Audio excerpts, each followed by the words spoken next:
Welcome inside the Woody Hayes Athletic Center. Dan Hope joined by Andy Anders on what has been an absolutely wild National Signing Day, probably the longest Ryan Day press conference I've ever been in, because it initially got delayed as we were waiting to see what Jeremiah Smith's announcement would be. Then he started his press conference.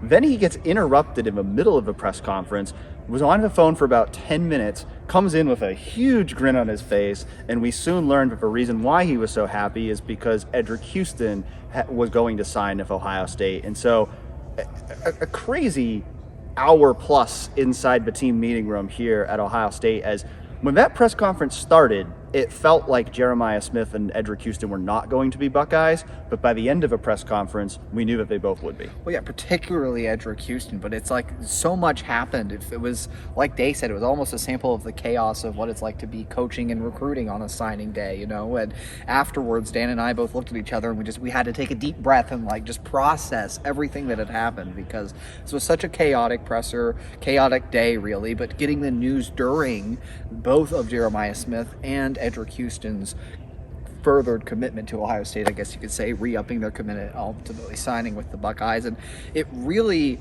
took this class that felt like it was losing so much steam near the end.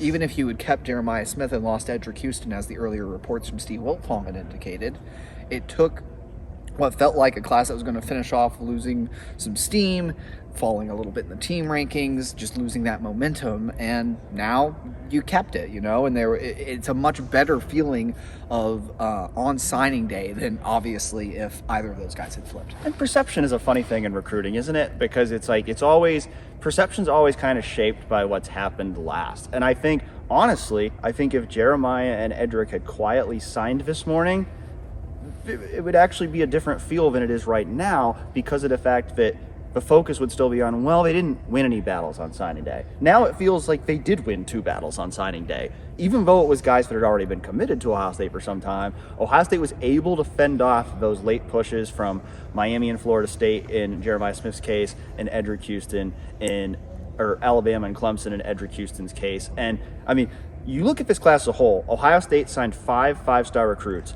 That's the most of anybody in the country. Now, it's not a perfect class. Ohio State still only has 2 defensive linemen in this class, which there were times where it looked like Ohio State could sign as many as 5 defensive linemen in this class. And so it's definitely some misses there. You know, offensive line, you still don't have that top tier prospect that you'd really like to see at a position where Ohio State hasn't gotten one in a few years. You would have maybe liked to see a higher rated safety prospect in that group, but there's certainly star power in this class with the 5 5-stars, again, more than any other school in the country. And it was very interesting, too, something that changed from earlier in the press conference before we knew Eddrick Houston was committing and after was kind of the candor around Larry Johnson, right?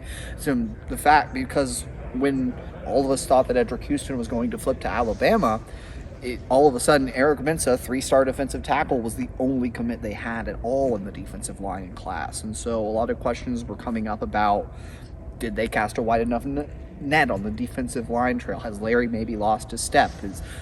Day confirmed that Larry's going to be back next year. He doesn't expect him to retire anytime soon. Called him young, basically, in his approach. All this news, I guess, sounds, again, different. It's like you said, recruiting is what's happened recently. What have you done for me lately? And all of a sudden now Larry Johnson has held on to his big 5-star fish.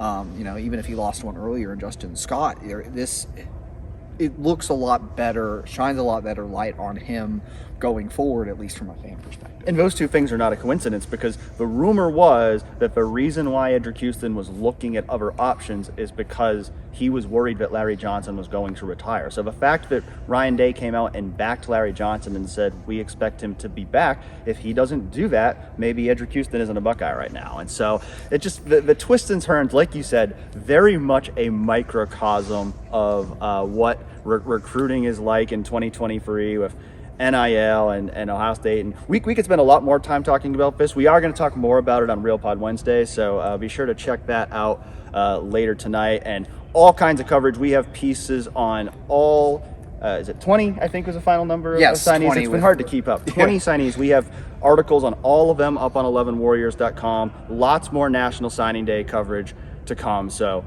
keep it locked in with 11 Warriors, and thanks for listening in.